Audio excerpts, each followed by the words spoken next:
Sumimpen talenging kalebu pambukaning warana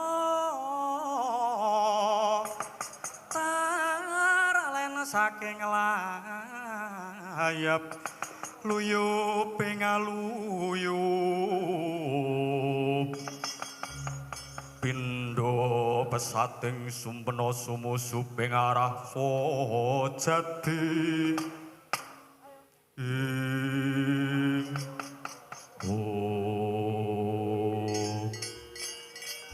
lah kaya mengkono to wau Sang Nata Prabu Sri Bathara Kresna ngawih ingkang ngrayi Raden Harya Setyaki kinarya nyumadyaken titian nenggih rata Kyai Jaladara ebaing kreta miyang sukuning Turangga yen Cinandra kadya lintang makukuhan anabuh gangsa Lokananta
Ajambo samya medhali lerat adit weleting kondo tanyanggung mangoncang nidi om benjang sang ngaji micil adinya medhali wuwus terus to Surawilaga kaya buta singa wregil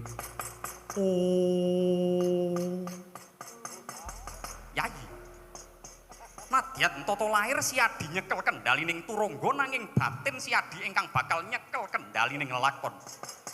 Liripun kados pundi Kanjeng Koko Prabu?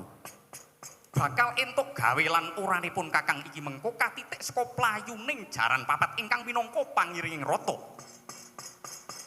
Ingkang dipun kanjengaken Kanjeng Koko Prabu menggah ingkang dipun ngendikaken kados pundi? Nadyan ingkang pun rayu menika sampun pono menggah ing ayudha ananging bab pangendikan ingkang setunggal menika saestu mboten kinten kula tumambuh saestu kula menika namung saderma kusir paduka ya mara gage waspadakna kuda cacah papat ingkang ulese abang kuning ireng kelawan putih samengko kabeh dadi lambang inggih yen Bantre Rata iki mengko tinarik kuda ingkang awarni ireng lelakon iki bakale menep lire padha trimane. Mekaten Kanjeng Koko Prabu. Ya. Yen Bantre Rata tinarik kuda ingkang ulese kuning pun kakang nggone rembukan mengko rumambang rasemeleh setengah entuk gawe, setengah ora entuk gawe. Mekaten Kanjeng Koko Prabu. Ya. Yen Bantre Kreta tinarik kuda ingkang ulese putih tegese Yayi Duryudana nglilakake rembug kang mengko bakal nglungake negara Ngastina Ngendra Prasta lan sak jajane inggih Kanjeng Koko Prabu nanging yen Bantre Kreta mengko tinarik kuda ingkang ulese abang tegese kodrate jagat wis ora iso diwiradati meneh ya ing kono bakal pecah perang Setyaki. Trawaca pangendikanipun Kanjeng Koko Prabu. Ya. Dinten menika kula nyadong dawuh Kanjeng Koko Prabu. Sesuk ngenteni sapa saiki luwih prayoga. Kantinen Turangga jeneng ingsun bakal manjing ing wahananing rata budal. Dina iki Dimas monggo kula dherekaken dhewe.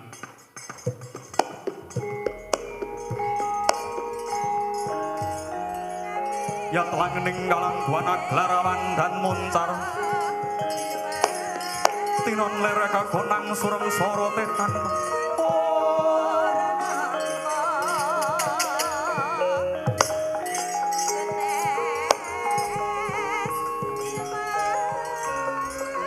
kasoran haring purnameng gegono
yaning alon-alon negari Wirata.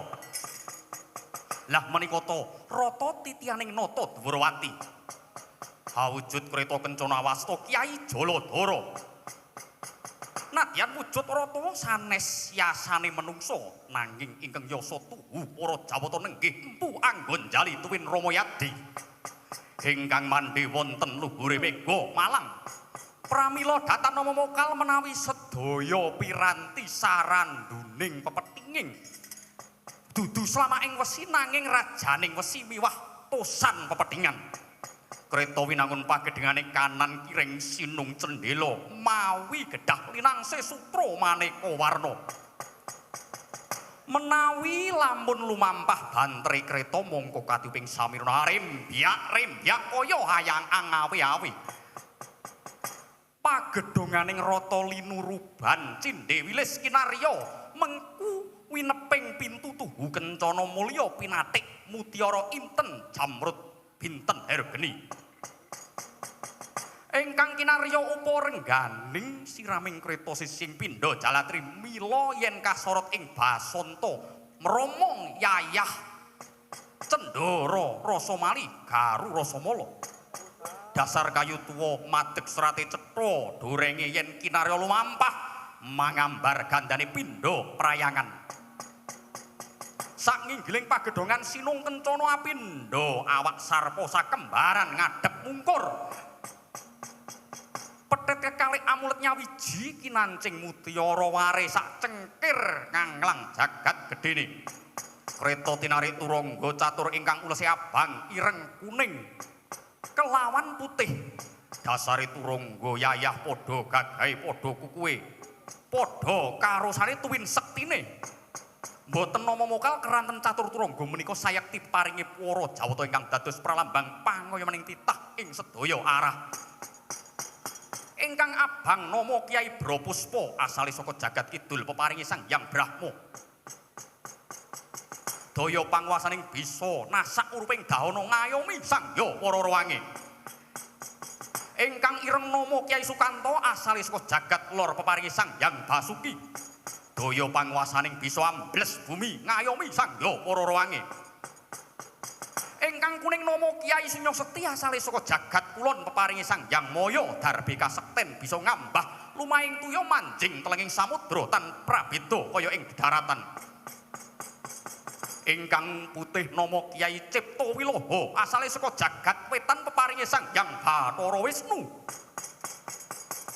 kasektene bisa mambur ngambah dirgantara kaya ana ing daratan ngayomi sangga para rawange wis sampet busaning turangga apus buntut Puswaraga tepak baludru retna cineplok ceplok surukmi sari apindo sekar duren teropong adi kinancing ademan wesi kinung candela bagas kara katon gebyar yayah daru tetarungan kekalong gembyang rinincingan kencana rinunce cara balen dasar turangga sekti nati sinabetake ana ing Madyalaga sisip jemparing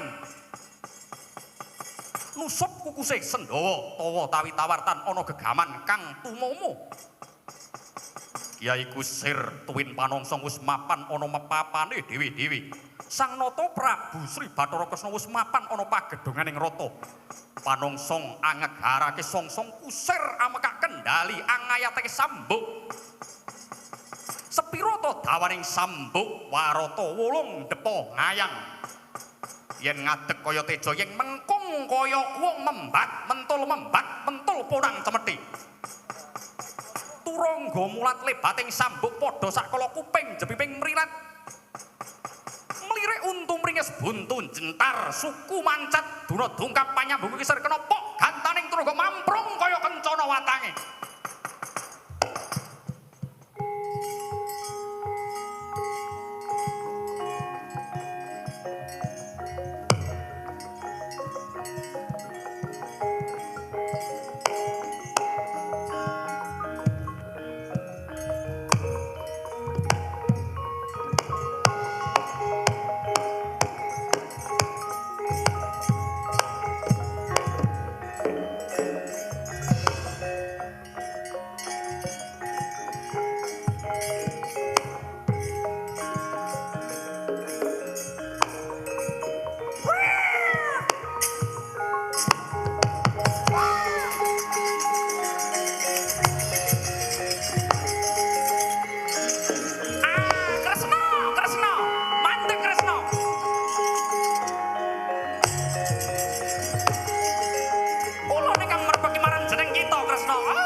sewu-sewu kelepatanipun ingkang pun wayah tadah wadana pukulun. Iya, Kresna.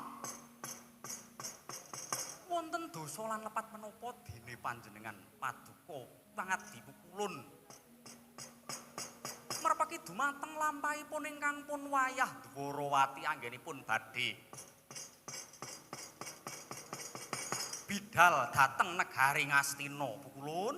Nadyan ingkang pun wayah ngaturaken sembah sungkeming pangabekti konjuk ngarsanipun Yang Adi Pukulun Narada, Pukulun Kanwa, Pukulun Janaka miwah Pukulun Rama Parasu.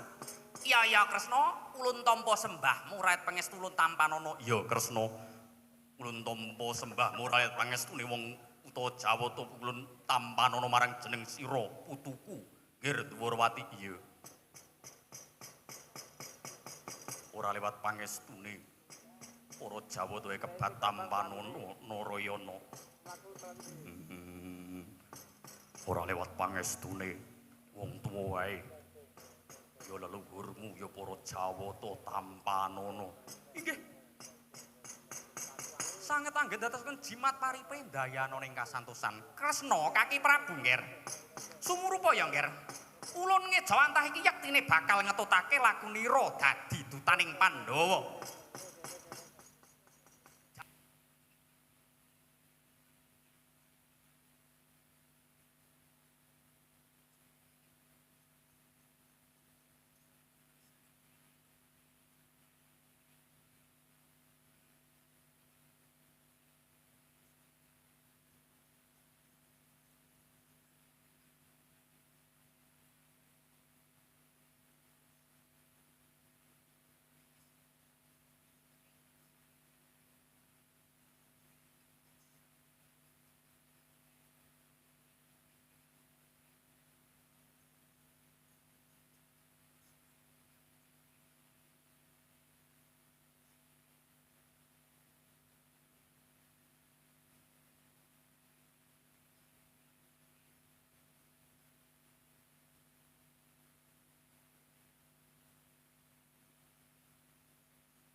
ron mawur katiuping angin upilo amya suma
Lah punika to warnanira ateging pasewakan ingkang dumunung wonten saklebeting pendhapa negara Ngastina.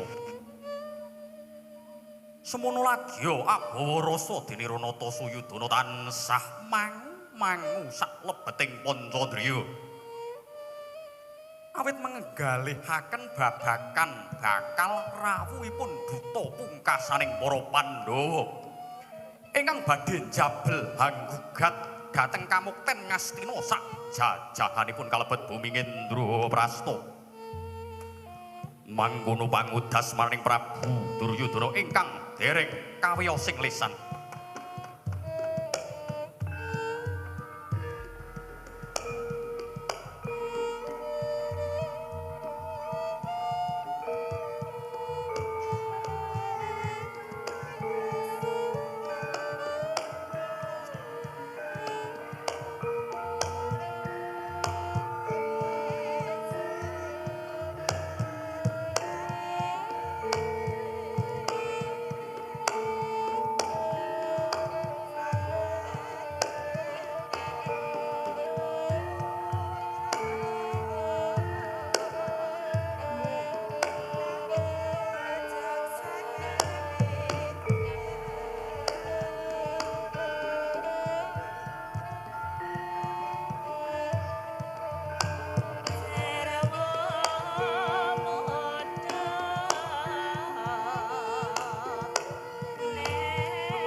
Irim irim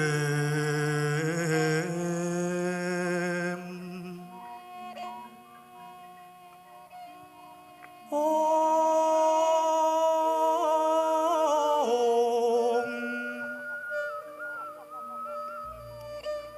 kembang popong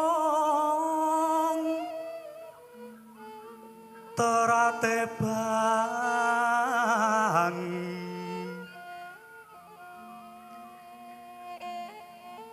rerayungan long malengkum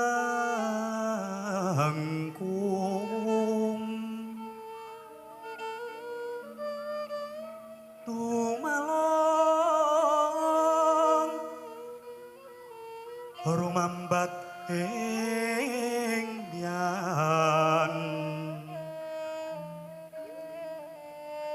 weh semugang mawur rara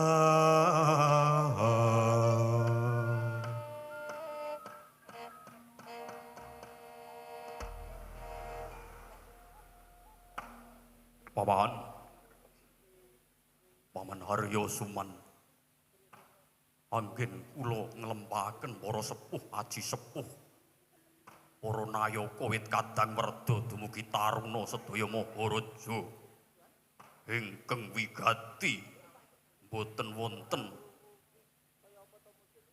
sejo sanes kejawi menggaliaken babagan rawuhipun calon duta pungkasaning Pandhawa ingkang badhe njabel Ngastina sak jajaripun kalebet Ngendra Prasta sampun gembelo sirahe gleleng pacake para Pandhawa bombong birawaning manah awit saking luaring penandang pundhating paukuman 12 taun kabuang wimbuh setunggal taun umpetan nalika semanten pawan lajeng kedah kados pundi ingkang putra samangke menawi negari Ngastina kula wangsulaken kados pundi raos sing adi-adi kula para Sata Kurawa ingkang cacahe boten sethithik durung sak bojone durung sak anake durung sak putune mangke kalebet yoga-yoga niki nggih pradonga-pradonga Ngastina niki tanggel jawab kula paman kados pundi Paman Haryo Sengkuni nuwun sewu nggih anak Prabu gegununganing kawula makuthaning negari Ngastina duh anak Prabu nuwun sewu nggih 12 taun niku lak kabare ning nyatane Pandhawa tasih kadengangan ing warsa ingkang pungkasan ngaten ta kirang jangkep anggene nglampahi paukuman mila nuwun sewu menggahipun ingkang abdi kepatihan Pandhawa dereng pundhat anggene nglampahi paukuman kepara nuwun sewu malah kedas dados tiang alasan kemalih dados tiang buangan kemalih mergi pun batal cara ibarate wong lanang arep nglakoni salat takbiratul ihram kok dimek bojone nadyan bojo niku kabeh sak laku jantrane dadi ngibadah ning nek salat nggih to Angger anak Prabu nggih ora guneman guyon sampeyan mboten niki wonten wos ingkang wigati ngaten Pandhawa gugur kewajibane ingkang kala wingi ning dereng pundhat anggenipun nglampahi paukuman kedah dados tiang buangan kemalih kedah dados tiang alasan kemalih nuwun sewu nggih anak Prabu kapenggalih menawi sawanci-wanci sak mangke nuwun sewu mboten kula menika kok badhe urup-urup geni sing wis arep mati mboten nata Dwarawati manjing rawuh madyaning Datulaya kekei bumi Ngastina niki bumi wutah geteh panjenengan lan nuwun sewu jenengan menika kadang pambayuning Sata Kurawa leres jenengan ngendika kala wau nggih anak Prabu mekaten ingkang panjenengan dawuhaken inggih nggih anak Prabu dipun kekei inggih leres lajeng semunipun kados pundi ingkang dipun aturaken Pak Maharaya menawi mangkih boten dangu malih Kanjeng Koko Prabu Dwarawati kepareng rawuh madyaning Datulaya kula dereng tata-tata Umpami wong arep ngedunke kur niku urung ngerti, urung jelas arep gawe usaha apa. Apa arep gawe pertanian, apa arep gawe apa-apa, urung ngerti. Mergo kula ora ndek apa-apa. Paman, inggih Nger, ngeten kemawon. Ting wingking panjenengan menika lenggah para sesepuh. Nuwun sewu wonten Pandita Durna, Kakang Panembahan Durna. Wonten inggih menika Kanjeng Hyang Sang Mahatma Resi Wara Bisma ingkang nalika semanten sejatose kagungan wewenang tumrap negari Ngastina. Wonten Narpati Ngawangga nuwun sewu lho, nuwun sewu nggih mbok menawi sak mangkih kok badhe dunga-dungkap badhe wonten perkawis intang mboten prayogi wonten madyaning negari. Panjenengan ampun ngembe dumateng katiasaning kadang werda paduka inggih menika ya nuwun sewu anggir anak Prabu Ngawangga. Bebasan tinata mendat jinara menteret sinuduk bengkung tinombak lakak-lakak dewa mawon umpami nuwun sewu. Kadang werda paduka menika mentang langkap gendhewa sami ningkemaken netra kalebet aking ajriye dumateng pusakanipun kapenggalih sinuwun mekaten Paman Harya. Inggih nggih anak Prabu. Lenggah sawetawis kula nuwun inggih salajeng Bapa Panembahan Durna prayogi kados pundi menggalaken perkawis menika. Kula nyuwun wawasanipun paduka Bapa Panembahan Durna, guru kula, tiyang sepah kula. Bapa Panembahan Durna. Lole astaga swala gembal samorante. Awlah. Nuwun sewu nggih. Mboten ateges kula menika kok badhe enda dumateng kawontenan babar pisan mboten ananging nuwun sewu. Kula menika rumaos tiyang dedeple, kula menika wong melu, kula menika wong ngenger. Mongko perkawis menika namung perkawis pribadi keluarga antaraning Kurawa lan Pandhawa. Nuwun sewu lho. Kula menika tasih kemutan duk nalika semanten goleke pangan Aswatama ngasih klitian. Tak rewangi ngamen ngalor ngidul ngetan ngulon, dodol keprak, dodol abab, dodol kencempala marandene boten wonten ingkang kepara purun nanggap namung angger anak Prabu Duryudana inggih angger anak Prabu Suyudana. Ingkang kagungan welas dumateng ingkang pun bapa ning parandene Pandhawa menika nggih kalebet rayi paduka. Kula mboten badhe nglinci picaran sing papak. Kula mboten pantun, Nger. Kula menika namung rumaos dados wong papa Sudra Ngulandara. Tegese kula menika namung saderma wong cilik. Kula menika oleh palungguhan dhuwur teng Ngastina menika persasat kaya dene kejugrukan ukir sari klepaning samudra madu, Nger. Pramila babagan menika kula seleh pekaten. Panjenengan tega mentala dumateng ingkang pun putra. Mboten perkawis mentala ning nuwun sewu. Niki janji kula. Menawi sak mangke badhe ke Taman Parangmuka utawi badhe wonten ingkang jongkeng kawibawan paduka nggih anak Prabu panjenengan ampun kuwatir. Ingkang pun bapa menika bebundelane menika kathah Aji jaya-jayanipun ingkang pun bapa menika kathah bebasan tinatah mendat jinara meket suluk bengkong tinombak lakak-lakak. Pramila janji setya bekti kula dumateng panjenengan boten badhe kula mingkuh menawi sak wanci-wanci wonten ingkang badhe damel Karangabang. Sinten kemawon. Amargi petanganipun pun bapa menika menjadi raja yang sah, nggih ta? Khalifatullah tanah Jawa nalika semanten dicepeng dumateng inggih menika ingkang paman. Nggih. Aduh, sinten Bapak? Dek Cuni. Pripun maneh gondel? Niki lho Pakne cilik. Sinten jenenge? Sinten jenenge? Paman Pandu, nggih Prabu Pandu Dewanata. Niku. Lengser lajeng panjenengan ingkang jumeneng nata. Sinaosa kathah lelampahan ning hari ini yang menjadi raja syah di negara Ngastina panjenengan. Sinten kemawon ingkang badhe ngrangsang keprabuan Paduka, kula sampun sumpah setya dumateng Paduka. Nger anak Prabu Duryudana. Ngaturaken agunging panuwun dumateng panjenengan Bapa Panembahan Durna. Salajeng kados pundi pemanggihipun Hyang Mahatma Resi Wara Bisma, Hyang kula nyuwun dawuh pitutur wejangan Paduka Kanjeng Hyang. Jagat sisaning Bathara nggih Putu Prabu. Yen sira dangu marang pangendikaning mbahmu iki, Aku ki wis wong tuwa. Wis kewowogen mangan gempalaning jagat esming rembulan parandene. Aku iki kondang dadi satriya sing menangan ora tau kalah seksine isih urip. Oke. Yoga sinden penonton kabeh wis do ngerti. Yen Bisma iki ora tau kasor ing yudha ning ing arep mau tak kandhakake Putu Prabu. Yen to aku iki wis tuwa, mestine aku iki bakal tutur-tutur ngarsaning para putu-putuku Kurawa utamane lan Pandhawa. Rembugan sing apik-apik kepara balekno negara Ngastina marang astaning para adi-adimu Pandhawa. Mekaten. Yo. Merga pitunganing wong tuwa mono ketimbang mengko dadi dredah, mengko dadi pasulayan. Iki kabeh isih keturunane Abiyasa. Mongko Abiyasa kuwi nalika semono takon dadi ratu ning negara Ngastina wing sedhela milih mendhita ana ing Saptawarga. Inggih. Banjur ana lelakon Panduka banjut diganti Dastarasta.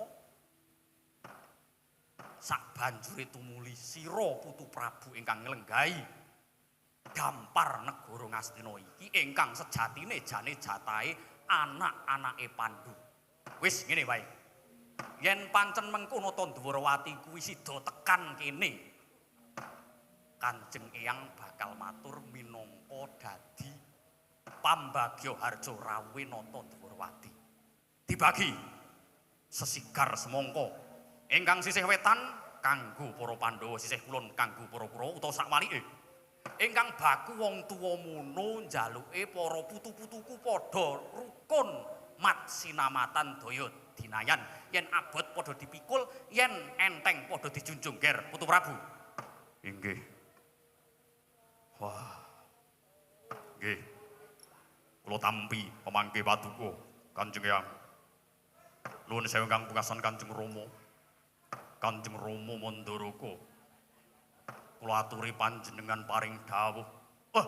Kula sampun dipun keparengaken matur, Ger. Inggih.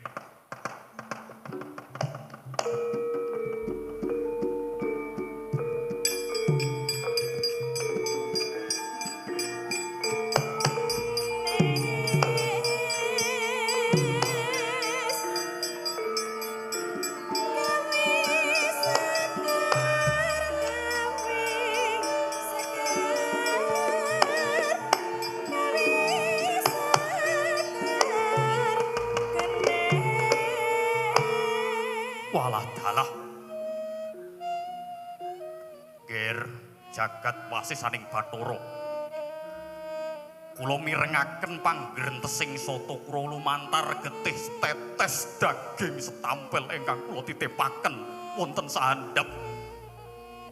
Pepayoning paduka angger anak Prabu nggih anak kula Banowati.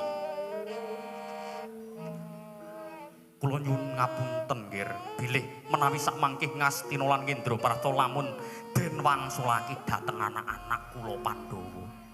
Tegese Kurawa nuwuni janji nanging lajeng badhe lenggah dhateng pundi lak ngaten to pitakene jenengan. Inggih. Nuwun sewu. Condong dumateng pangandikanipun pini sepuh negari Ngastina ingkang wicaksana. Mahatma Resi Wara Bisma inggih Kanjeng Hyang Mahatma Resi Wara Bisma. Bilih kula menika ugi sampun sepuh parane wong tuwa kuwi arep ning ndi meneh. Mila kagem nrenggalangi supados boten wonten muncrating marus samangke kula lila seleh keprabon Ngastina Ngendraprastha sak jajanipun panjenengan kunduraken dumateng para adi-adi Pandhawa. Janji kula menawi paduka kunduraken negara Mandaraka badhe kula aturaken wetah dumateng panjenengan angger anak Prabu Kurawa kula bangunke pendhapa joglo 99 cacahe ingkang pungkasan kula damelake kraton ageng sedaya namung kagem paduka ngaten janji kula enjing panjenengan kundulaken negara Ngastina sajajanipun kalebet Ngendraprasta sonten ingkang pun rama lereh keprabon sonten panjenengan ulungaken dumateng para adi-adi paduka enjang kula seleh keprabon Tijan Durori utawi kula Mustaka saka inten kula aturaken dumateng paduka Nger anak Prabu Duryudana.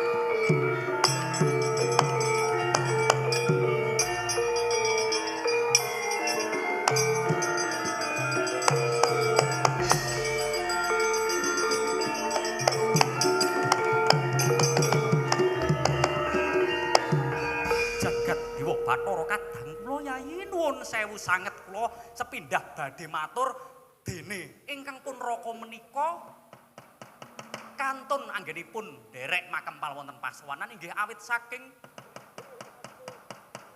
maceting mergi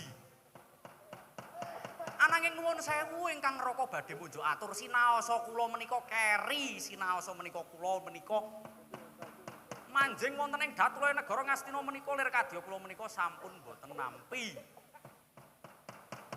inggih menika pambeagenipun ingkang pun rayi Suyudana ananging nuwun sewu Yayi kula menika jejere setunggal kadang werda ingkang angka kalih kula menika senopati wonten ing negari Ngastina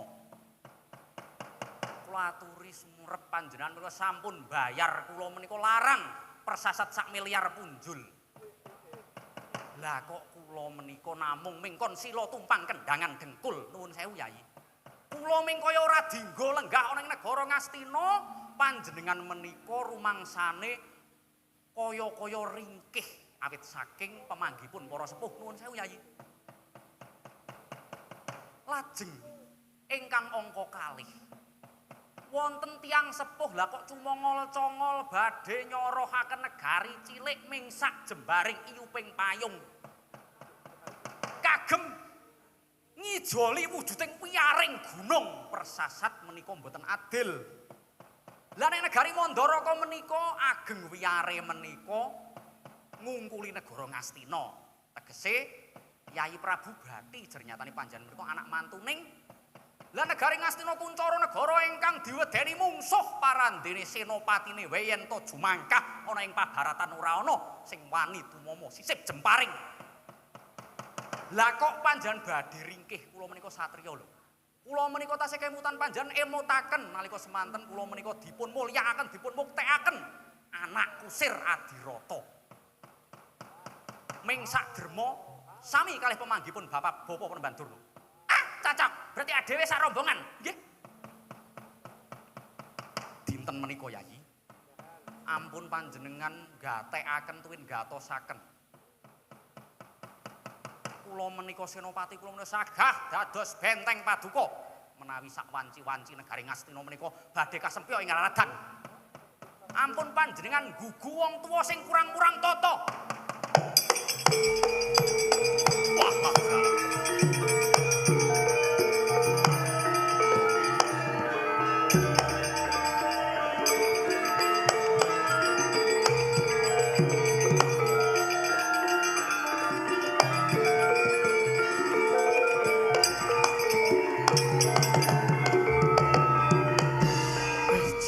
jagat Dewa Bathara jagat pangestu ngrubah ladyalah persasat kok sinamber gelap wah lah kok landhep temen ucapku Karna kowe nyocok kowe nuding nuduh marang wong tuwa kaya aku iki sinengguh aku ora adil ngono anggone bakal bagi warisan banjur aku bakal ngulungake negara Mandaraka ngarsaning anakku ya kuwi si Kurupati lah kok kowe barang ngamuk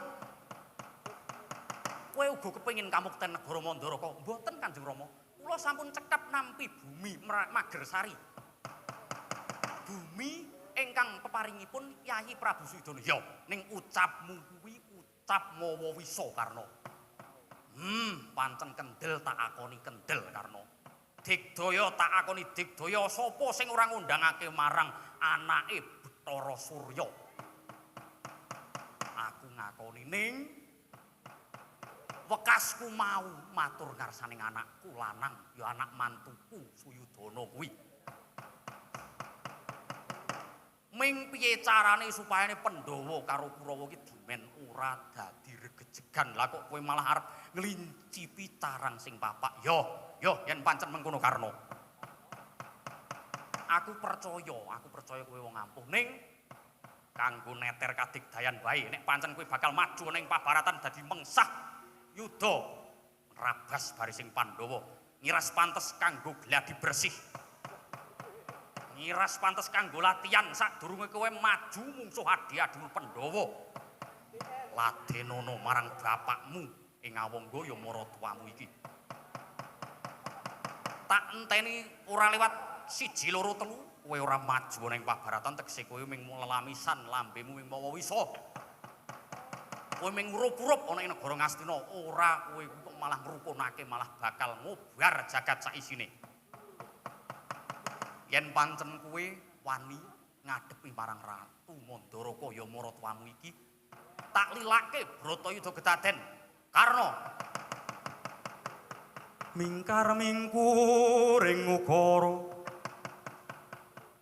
akarana karenan mardi siwi sinawong resmining kidung sinuba sinukarata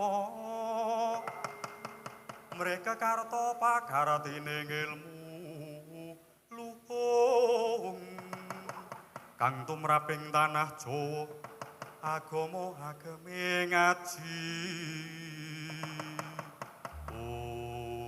sidhem jroning pasewakan negari Ngastina dados tintrim boten wonten ingkang wantun sami anyabawa kaperbawan dukaning Nalendra Mandaraka dadak sakala ing mangke anyang rengi ambyar manahe Narpati Ngawangga dene dipun oman-oman dumateng Kang Rama Marasepah kawus tinggal cumlor saking dirgantara wujuding rata Kyai Jaladara mboten pangling bilih menika prapta rawuhe Duta Agung ninggih Sang Nata Prabu Sri Bathara Kresna jlok saking wahananing rata obro busananira gandane arum hangebeki Datulaya nalika semanten mulat dhateng kawontenan lingsem lelingseman Narpati Ngawangga tata lair badhe mapak rawuhipun Dwarawati nanging ing batos arsa ngginakaken wekdal kagem nilar pasewakan tumuli kondur dhateng negari Ngawangga. Koko Prabu kula ingkang badhe mapak rawuhipun panjenengan dika Kanjeng Koko Prabu.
Tunggara Kanjeng Koko Prabu sampun rawuh madyaning negari Ngastina. Koko Prabu nadyan ingkang pun rai ngaturaken basanipun ingkang pun rai Koko Prabu inggih Yayi. Kranten sampun marambah makaping-kaping anggenipun kula menika makwon wonten ing madyaning bangsal negari Ngastina kula sampun pinanggih dumateng pamangsung puni kula sampun pinanggih dumateng Bapa Penimbang Durna miwah Kanjeng Eyang Mahatmursi Wara Bisma kula jujug kewala Yayi inggih menapa ingkang badhe panjenengan dawuhaken ngarsanipun ingkang pun rai sepindah kejawi pados jampi raos kapanging Raka Duwarti dhateng paduka Yayi Prabu kula jujug kewala reh ning sampun rambah kaping kalih dutaning Pandhawa wiwit anak-anak Pandhawa Paman Drupada lajeng bibi Dewi Kunti Talibrata ingkang cabar tanpa karya Yayi mila paripaksa Pandhawa ngayati duta pamungkas inggih duta ingkang wekasan liripun sampun boten badhe wonten duta utawi utusan kemalih Yayi inggih nuwun sewu lho Yayi Pandhawa sampun ngrakit kesabaran awit namung mamrih rahayu supados boten wonten wutahe ngerah sejatose Pandhawa sampun mangertos wiwit jaman sesukan Dadu menika namung kagem srana nyingkiraken para adi-adi paduka lak nggih ngaten to mboten mekaten ingkang kula pikajengaken menika namung wujuding patembayan inggih nadyan dipun tutupi nabantipun gedhongi dipun kunceni ananging menika tetep lekas paduka badhe nyingkiraken adi-adi paduka nuwun sewu kula jujuke malih kawangsulna ngendra prasta kalebet sapaling garing Ngastina Yayi Kawangsulna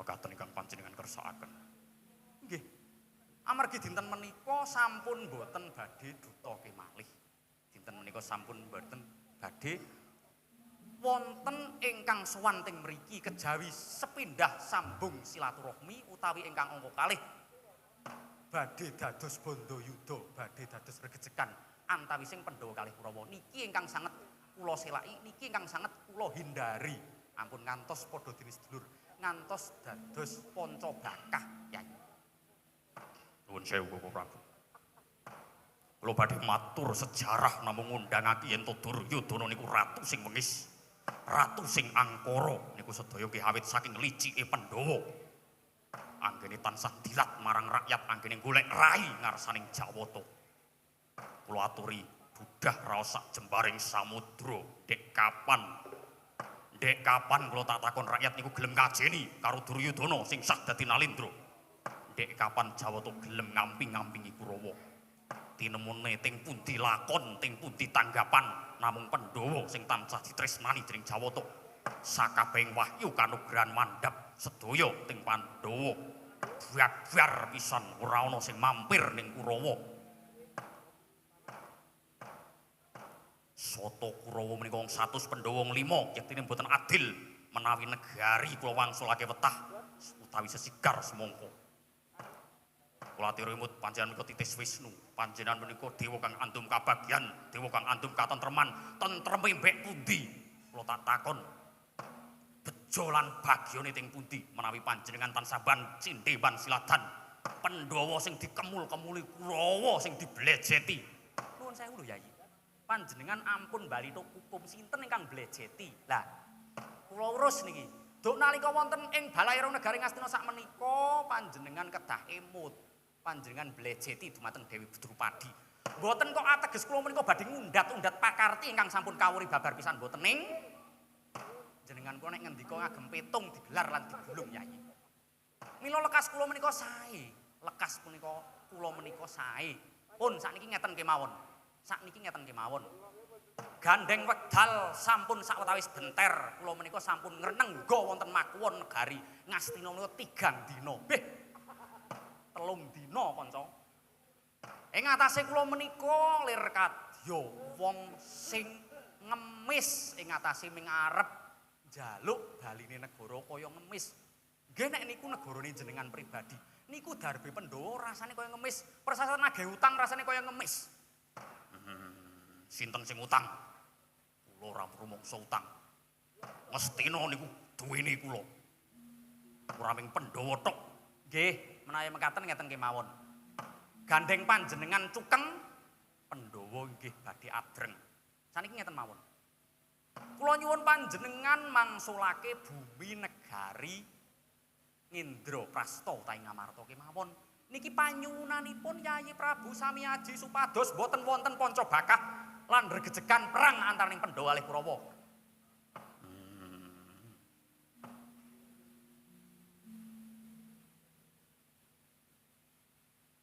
Boten badhe kula wangsulaken. Wih. Separo boten adil. Kula pun matur kalih panjenengan pun wungsal wangsul. Nuwun sewu panjenengan gelar gulung. Panjenengan jereng kuping paduka. Lho, Yayi. Kula menika wong tuwa lho, nadyan panjenengan wong tuwa ning kula Kinalendra. Kula menika makuthaning kawula negara Ngastina. Ting mriki omah kula. Kula gadah wewenang tumrap sinten kemawon ingkang nungkak krama wonten Datula negara Ngastina. Nggih. Kula tasih sabar, kula mboten badhe damel perkawis ingkang dados nyocok penggalih paduka ning nuwun sewu lho. Menawi kula jembaraken sejarah tartentu 3 dina 3 wengi mboten badhe rampung wayangane, mboten badhe rampung lelakone. Niki teng mriki wonten pandhita ingkang sepuh linangkung ingkang sampun buntas kawiyose. Lajeng lenggah putra Mekutha Syah negari Ngastina do ing nguni nggih menika Sang Hyang Mahatmara Swara Bisma. Pandhawa tasih gadah hak tumrap negari Ngastina. Kula suwun menawi negari Ngastina lan ugi negari Ngendraprasta panjenengan boten wangsulaken dumateng negara utawi dhateng rayi-rayi paduka para Pandhawa, kula cekap nyuwun 5 desa saja. Gangsal dusun kemawon. Niki penyuwunan ingkang pungkasan saking Yayi Panenggak Pandhawa sepindhah harga sumbing kalih harga Sindara ingkang angka 3 harga Telamaya sekawan harga Merbabu ingkang pungkasan harga Merapi. Kula suwun kota-kota gedhe negara Ngastina monggo panjenengan ingkang ngasta ananging kula namung nyuwun tampingan 5 jengkal kemawon. Gunung 5 kagem kamukten. Mboten kagem kamukten. Niku kagem nggih menika omah ngiyupipun Pandhawa badhe damel gubuk. Kula menika ratu ingkang Bung Binatara panjenengan kedahe kersa midhangetaken apa ingkang dipun aturaken ingkang pun Raka Dwarawati. Kula sampun nganti jawata sekawan Sang Hyang Bathara Narada, Sang Hyang Rama Parasu, Sang Hyang Kanwa lan ugi Sang Hyang Resi Janaka ingkang anyekseni. Nuwun sewu Kanjeng Koko Prabu. Mboten ateges kula menika wong sing wangkal, wong sing atos. Pungkasing ngatur kula sedumuk bathuk senyari bumi. Kula totohi negara Ngastina sak jajahipun kanthi muncrating ludira.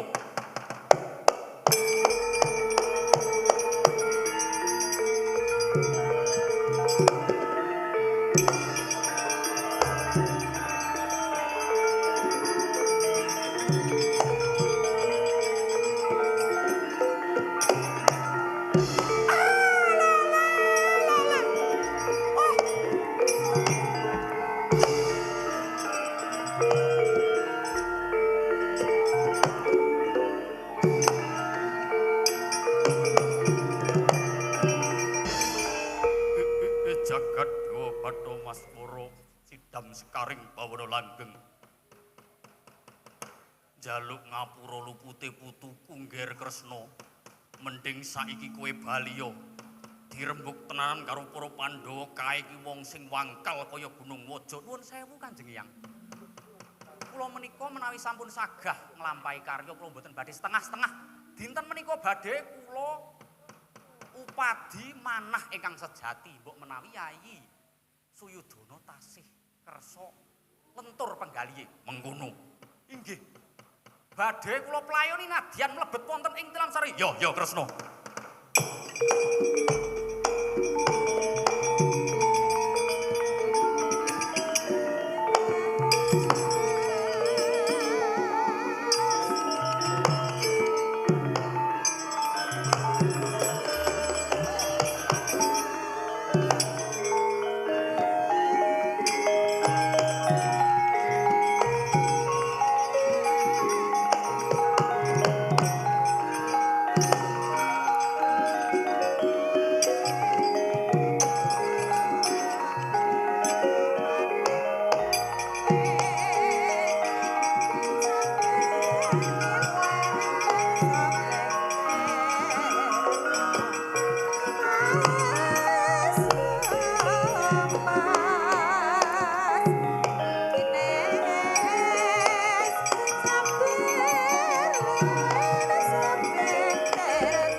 wekasan Iko Wisnu Maya Wisanggeni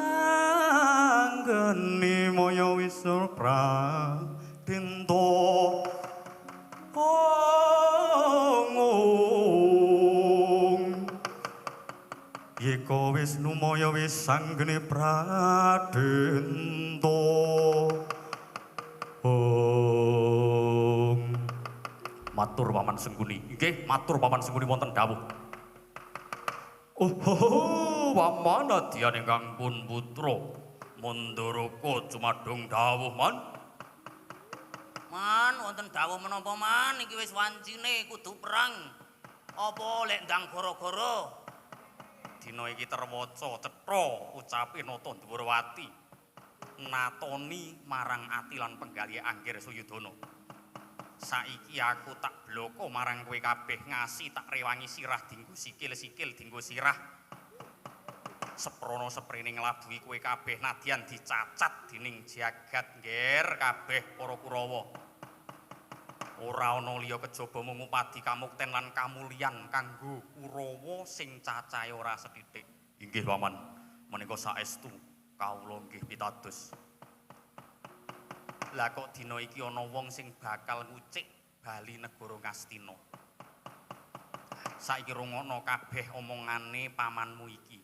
Ratu Dwarawati ke penyakit, Ratu Dwarawati ke provokator. Ratu Dwarawati ke mungsuh nyata ning alam donya sing bakal ngringkihake atine para sepuh negari Ngastina. Aja ngasih bali slamet tekan negara Wirata Pawongan siji kae kudu bisa ditahan krincung sikile bondo tangane. Aja ngasih bali ana ing negara Wirata kanthi slamet. Yen kurang marem tegelke wae. Merga pitungane wong tuwa kaya aku iki Nata Dwarawati kae engko iso dandang diunekke kuntul, kuntul diunekke dandang tegese perkara sak nyatane ditutup-tutupi. Anane wing Pandhawa sing tansah dilela-lela ning Kurawa rumangsane kaya dianak walonake kae Nata Dwarawati ora pantes dianggep wong sing jenengane titising Bathara Wisnu. Nuwun sewu, Man, sekedap. Wah, jan. Jenengan niku ra ning ditanggapan kok mesti gawe geger. Kula mundhut pirsa nggih bab Ratu Dwarawati gadah pamrih lan sedya napa kok jenengan antuke ngendika kados nandur dendam kusumat. Nyuwun pencerahan supaya anak putu mangkih angsal hikayat lan bener-benere sejarah ampun ngantos anak putu sak mangkih kepaten obor ngoten lho Man. Dene mboten waget nyumurupi cerita sing asli merga kathah laman lare jaman sakmenika. Menika namung ningali saking YouTube, Google, Facebook lan saking AI Wikipedia. Sejarah sing saknyatane menika mboten ingkang rumatos, mboten enten ingkang mangertos. Pramila kula nuwun sewu Kurawa menika cacah 100 menika padhe panjenengan sengkakaken ing ngajab ngarah krenah sedanipun Ratu Dwarawati salah napa luput napa lan dosa napa. Yen cetha para Kurawa menika sampun nampi wangsulan ingkang pungkasan ingkang kira-kira iku logis tumraping para Kurawa badhe tegel marang Ratu Dwarawati siap budal kroyok bareng-bareng ya. Birul Waliden utawi mbagusi wong tuwa loro. Bapakmu lan ibumu direwangi tapa tirakat ningkemake netra kae apa? Hah? Lah pancen bapa ki amit nuwun sewu. Amit nuwun sewu aku gak arep omong kok. Rungokno saiki ne. Nggih. Ibumu kabeh Mbak Yuku Gendari Rina Pantaraning Ratri mung nangis. Ngresula gelo ngrentes atine awit pakartining Pandhu pamanmu ya bapakne para Pandhawa. Aku iki umpama biyen ora dadi nderekake Mbak Yumu utawa nderekake Mbak Yuku, ya ibumu kabeh aku wis dadi ratu ana ing negara Magoda. Ya ing negara Gandhara. Bareng nalika semana ana patembayan sapa sing iso mentang langkap gedhewa, sapa sing iso mupuh patembayan ing wekasan makmu dadekke hadiah. Bejone makmu dirabekke karo bapakmu Dastarasta ki bejo kemayangan ning mbokmu sumpah Rina Pantaraning Rati ora bakal anake kuwi dililakake umpama akur marang Pandhawa. saikine kowe arep birrul walidain ora, kowe arep mbagusi karo wong tuwa ora. Njur saikine aku arep tak takon karo kowe kae Ratu Dwarawati licike padha karo pamanmu ming bedane nek pamanmu kuwi dolane ana ing pasar, dolane ana ing terminal, nek Ratu Dwarawati ki mlebu masjid mongko nyandang cara pecis, ganteng, khotbah munggah ana ing dina Jumat. Ning asline bosoke kuwi padha, pakertine maha julik padha karo aku, ming bedane nek Sengkuni kuwi dielekke sejarah, nek Kresna kae tansah diame-ame, tansah disobya-sobya. Apa pamanmu salah? Apa pamanmu kleru yen arep goleke kamuktene karo dapurmu? Oh, bangsat. Oh, nggih men, luweh-luweh. Dina iki tak kandhani ya, Nger. Ana perkara siji sing kowe mesti kudu emosi. Kowe kudu emosi. Napa? Pandhawa karo Kurawa dibentik-bentikake, mongko Kurawa bojone ayu-ayu, Pandhawa bojone ayu-ayu. Umpama Sengkuni mati, Kurawa mati, Pandhawa mati, kabeh padha mati. Sing urip ming Kresna dhewe, turahane randha-randha ayu negara Ngastina. Saiki pitungen. Ratu Dwarawati ancik-ancik bathange Pandhawa karo Kurawa merga padha ampuhe. Nek perang tenan mestine modar kabeh. Kresna urip, gayane dadi pujanggane Pandhawa, gayane dadi garising duta. Kepingin jabel negara asline kuwi ming arep bentik-bentike Pandhawa karo Kurawa. Nek pancen kowe wedi mengsah karo adi-adimu lan ora tegel yen tok perang karo adi-adimu Pandhawa, mestine kowe kudu goleki ning ndi tok sumbere sing gawe masalah. Sing gawe masalah ora ana liya kejaba Ratu Dwarawati, pamanmu iki setia dengan satu wanita, setia dengan satu wanita saja. Ning Ratu Dwarawati ki raben, ora ngandel takon kanca-kanca yoga. Dadi pengajape Ratu Dwarawati yen mengko dadi perang tenan ya kuwi mau. Bojone Kartomarma, bojone Surtayu, bojone Aswatama, bojone. Kowe arep melu perang ora? Nggih. Nggih melu no. Wis kadung uduhe. Nah, bojomu kowe mudhar, bojomu dipek Kresna. Klebu Suminem kae. Suminem sapa? Bojomu. Ora yo, bojoku ayu. Ah ya Suminem bojomu sing nomor 3 bakal dirabi Nata Dwarawati. Deknene ngumbar syahwat, ngumbar aurat, ancik-ancik bathange Satakura. Edian iblis lan nyun pamit, Paman.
Nadyane Kang Pun Putra cumadong dawuh liyane doleh mangkat munggah bis lha kok kula ditinggal ora oleh Dur. Kok Dur buris rawa. Nah. Lali ya ora apa-apa to ya. Inggih pamun. Kula kok ora oleh gelut. Mongko sareng kula nika mireng pengendikane panjenengan menika rasane kaya panas kobong kuping kula. Durung lega rasane ngati kula menawi dereng nrocok giaman dereng ranjap Ratu Dwarawati. Lah kok panjenengan malah nyandhet dumateng ingkang Pun Putra niku kados pundi? Kowe tak goleke mungsuh. Tegese kowe tak goleke mungsuh Ratu Dwarawati ben dirampungi Kurawa wis cukup. Lah kula Nata Dwarawati rene ora dhewe. Lah mungsuh bebuyutanmu Setyaki rene. Wah. Estu lho. Heeh. Dadi kusire Ratu Dwarawati. Siji kae mungsuh bebuyutanmu ingkang mangka loro. Yen pancen arep ngranjap Ratu Dwarawati ya sisandene. Nek ngasih Setyaki bali nggo Kyai Jaladara ngomongake karo Pandhawa rampung ta kene. didukani Kanjeng Koko Prabu Dasturata, didukani Yang Mahatma Resmi, didukani kabeh bapakmu melu ngoman-oman marang aku. Iki rahasia di luar benteng keraton. Tidak boleh ada yang tahu. Oh, enggak malah. Kowe nggo ciu ora? Hah? Nggo ciu ora? Ah beto. Aku lho kok ditakoni ciu kowe jelas beto bongkokan kerat-keratan. Setyaki dombeni ciu dimen klenger bari dijotosi diantemi paten itu gel. Sendika dah.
Babak kebanggul mungguing ngaluku babak bawatnya bentar mungguing ngaluku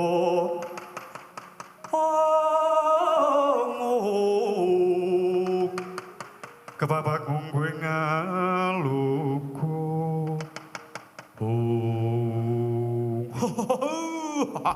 Setyaki Kakang Burisrawa. Wah, edian suarane sih giantem kowe jaman nomo-nomoane dhewe ya Setyaki.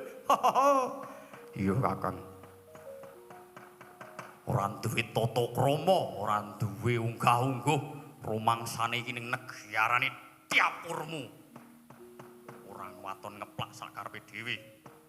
Luput apa lan dosaku. Iki negara Ngastina, ora negara Dwarawati, ora ning omahmu dhewe juwung gol. Micek sakarepe dhewe mendem yo. Aku ora doyan Kakang. Alah duobol. Ing atase wedinane kowe iki sok senengane posting Jack Daniel. Mlebu ning hotel ngisor kono kae ya to.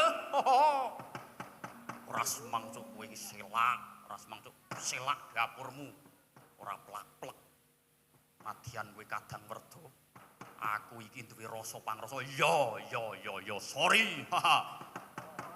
Aku karo kowe kuwi kancae cilik adeke. Wah, nadyan aku karo kowe kuwi dipisahake Dwarawati karo Mandara Kuning. Rasaku yen gek mendem ciu ki rasane kaya anguk-anguk swarga apa meneh dikancani karo Tyapurmu. Kakang Burisrawa siramen mawi tirtaning kesabaran. Dina iki aku duwe pakarti apik, aku duwe sejo apik. Aja ngasih diregeti karo sing jenengane Mirah Santika. Halah cangkemmu gombal. Gayamu kowe iki wah juan sakloke kenal karo Ustad Gus apa mau sih? Wah, banjur kowe gaene sok semuci-suci, gayane kowe iki sok mriyayi buah jancuk. Ayo sithik wae tak jikokake ora semang Kakang. Ora semang Kakang. Alah, sak tetesan wae gawe anu. Beli karo kakangmu dhewe lho Jrono. Ayo, dombe tak ombe sik.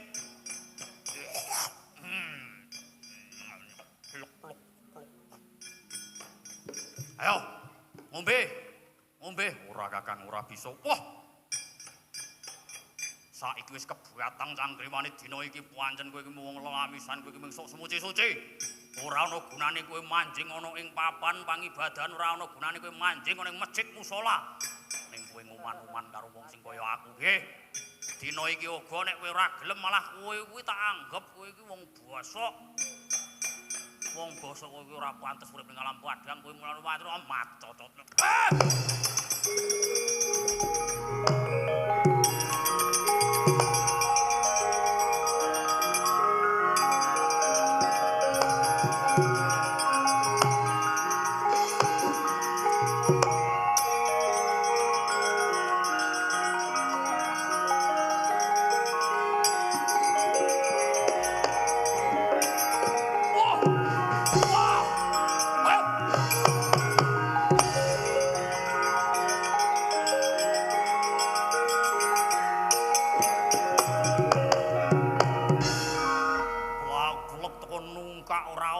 Baru kanca-kancane get-geti kanca-kanca mburi.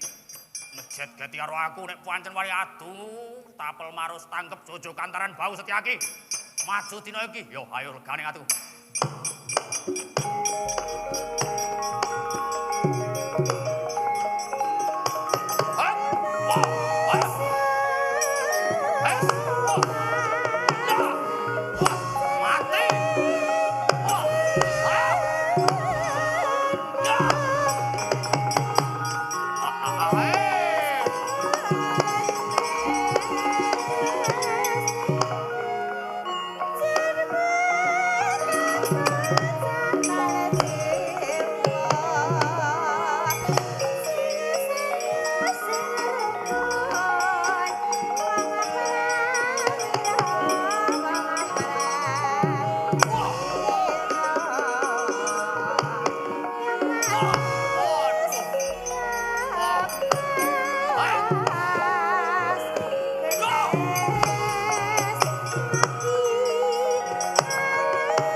Sampeyan mung ranti wirang ing atase diayuh ora duwe tata krama. Uman-uman karo sing di omah. Kula niku wis nampik marang rawuh panjenengan manal kasih panjenengan lho panjenengan dingkone kene. Niki niku tapel wates Tilam Sari.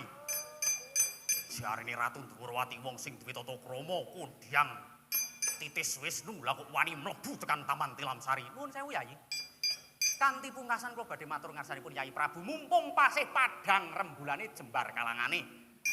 Kula aturi panjenengan menggalihake napa ingkang panjenengan ngendikake niki gara-gara nuwun sewu toya surga ingkang panjenengan unjuk kala wau dereng ical wonten ing sarandhing penggalih. Jenengan dereng wening nalar paduka, dereng wening nalar nuwun sewu penggalih paduka.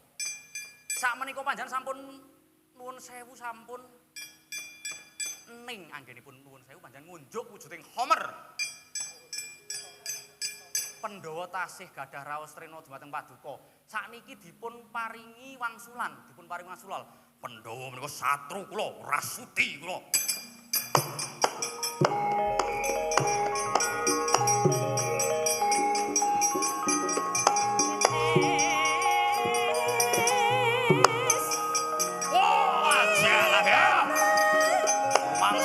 Lanang-lanang dhewe.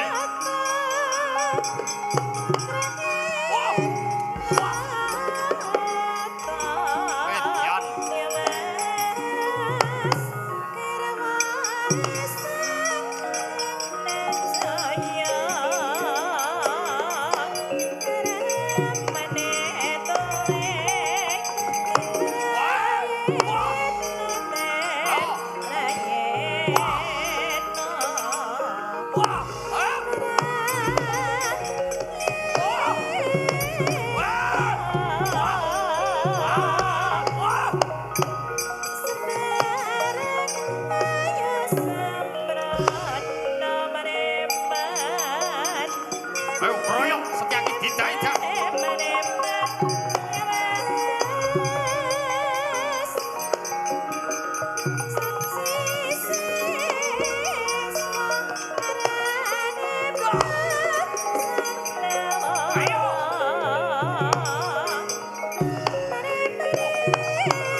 iso dijak becik. Pancen ora iso dijak seduluran. Panjenengan kok bali tok ngumumke malih sinten sing mboten purun dijak seduluran, sinten sing mboten purun diajak becik. Ing atase kula menika gawe becik supados mboten ngantos dados panca bakok arep dadi panca bakah. Madyan aku nyumurupi wujuding Janaka 1000 mentang langkap gendhewa. Madyan ingkang pun rai menika sumerep wujuding Duryudana menika sumerep wujuding adi kula Panenggak Pandhawa. Goto Lukita Sari 1000 cacahe kula ora wedi. TKT sedumuk bathuk senyari bumi nadyan sak jembaring bathuk ora bakal negara Ngastina kula ulungake. Waduh.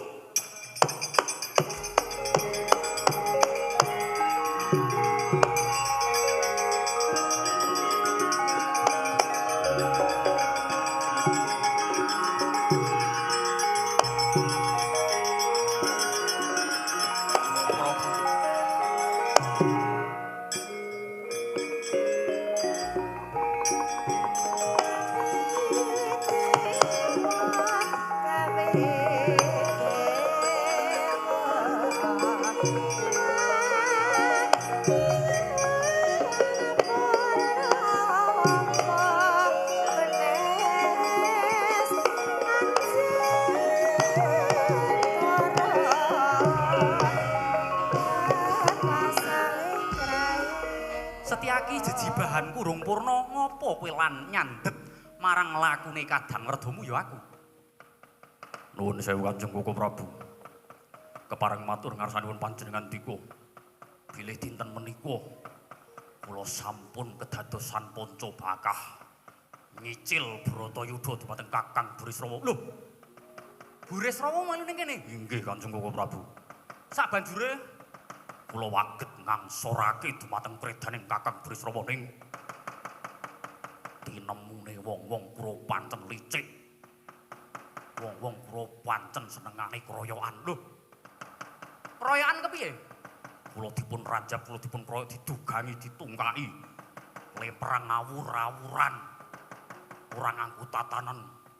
Ing wekasan ingkang pungkasan, para prajurit sampun siaga mentang langkap gendhewa.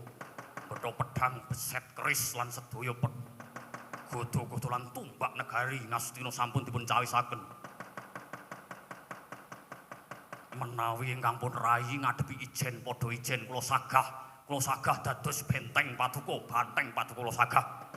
Ananging tinemune menika kroyokan Koko Prabu.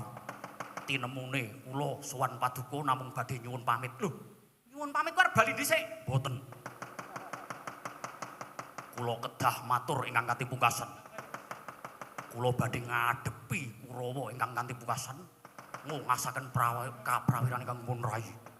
Lan salajengipun kula sampun yakin bilih kula badhe pejah wonten pabaratan.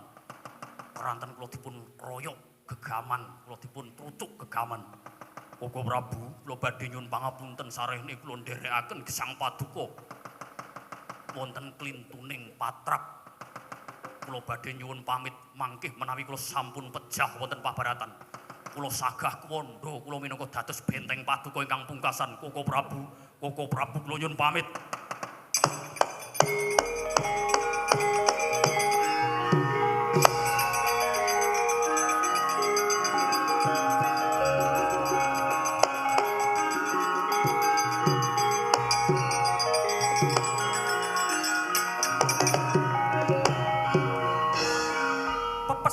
Bayu kang tapis awit saking pamature ingkang pun rayi garba ruji. Mboten kados adat sabene satriya ingkang gagah prawira kados dene ringkih ing pematur ingkang pungkasan bilih nyuwun pamit pejah ngarsanipun ingkang pun raka inggih Sang Nata Prabu Dwarawati ingkang sekawe dados dutaning perdamaian malah nalika semanten badhe dipun ranjap badhe dipun krenah sedane. Nalika semanten sedakep saluku juga ameperi babahan Nawa Wirara inggih babahan Hawa Sanga wonten ing Nuwun Sewu lambe wonten ing famun utawi tutukipun Sang Nata Dwarawati mantram umak-umi mantram sakti asta kiri nyenggol wujuding bedhore Kyai Kesawa Satemah Mekar Salyanata duati dadi wujud buta utawi denawa. Sak gunung, rong gunung, telu gunung mebaki jagat.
Perkencong Pak Pong Warudoyong kali cuti sapa gawe.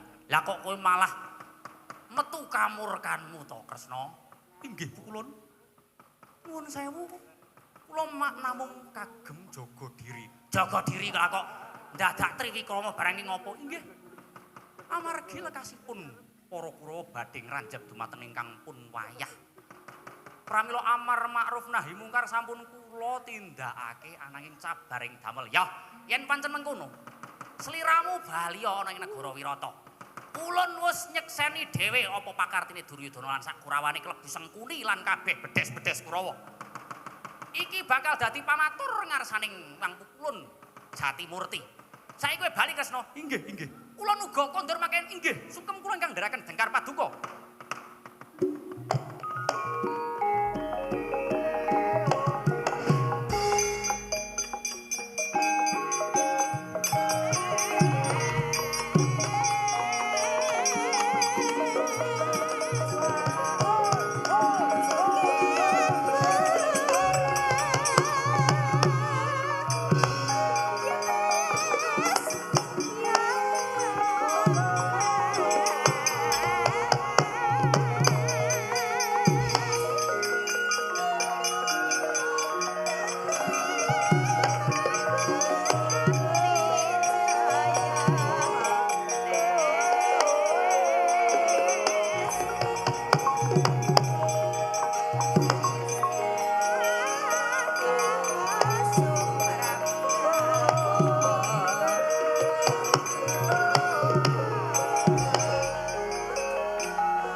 kayon kati uping angin sumyak swarane renyan samirono mawur kelawan wires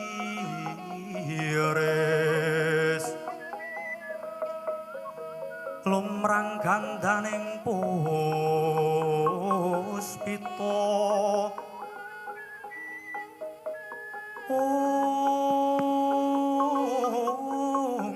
karengguan budani ora